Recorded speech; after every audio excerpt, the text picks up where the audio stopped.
D বক্সের মধ্যে বল পেয়ে গোলকিপারকে কাটিয়ে ভিনির সামনে সুযোগ ছিল স্কোরবোর্ডে নিজেরই নাম তোলার, কিন্তু ভিনিসিউস তা না করে বল বাড়ালেন কিলিয়ান এমবাপ্পের দিকে।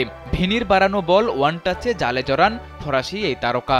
এমন দৃশ্য নিঃসন্দেহে রিয়াল সমর্থকদের জন্য বড় এক স্বস্তির, কারণ এই দুই তারকার অফ-ফর্ম সাম্প্রতিক সময়ে রিয়ালের জন্য বড় হুমকি হয়ে দাঁড়িয়েছিল।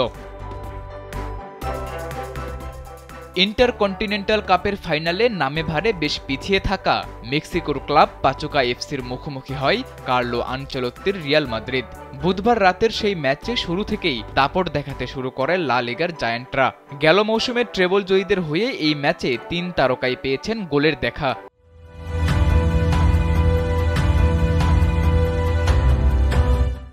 চ্যাম্পিয়ন্স লিগ, লা লিগা, উয়েফা সুপার কাপ ও স্প্যানিশ সুপার কাপের পর রিয়ালের শোকেসে যুক্ত হল ইন্টারকন্টিনেন্টাল কাপ। ইউরোপীয় জায়ান্ট রিয়ালের বিপক্ষে বল দখলে পিছিয়ে থাকলেও আক্রমণ ভাগে প্রায় সমানে সমান লড়াই করেছে মেক্সিকোর দলটি। দুদলই ১২টি করে শট নিলেও লক্ষ্যে ছিল রিয়ালের ৫টি আর পাচোকার একটি কম। দুই দলের আক্রমণ অবশ্য জমে ওঠে ম্যাচের ৩৭ মিনিটে, যেখানে ভিনিসিউস আর এমবাপ্পের জুটিতে সফলতা পায় রিয়াল মাদ্রিদ।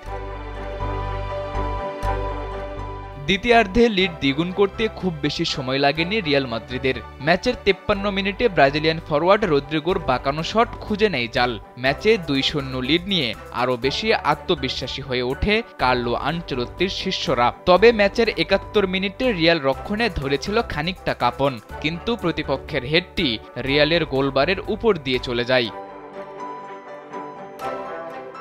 রদ্রি এমবাপ্পে গোল পেলেও তখনও গোলবঞ্চিত ভিনিসিউস। ম্যাচের ৭৪ মিনিটে সেই প্রেক্ষাপটটাই যেন তৈরি করে দিলেন পাচুকার এক ডিফেন্ডার। ডিবক্সের মধ্যে ফাউল করে রিয়ালকে তারা উপহার দেয় পেনাল্টি।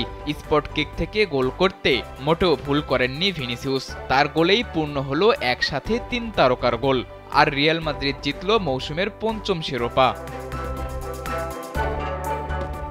সাদাতুর রাফি, কালবেলা।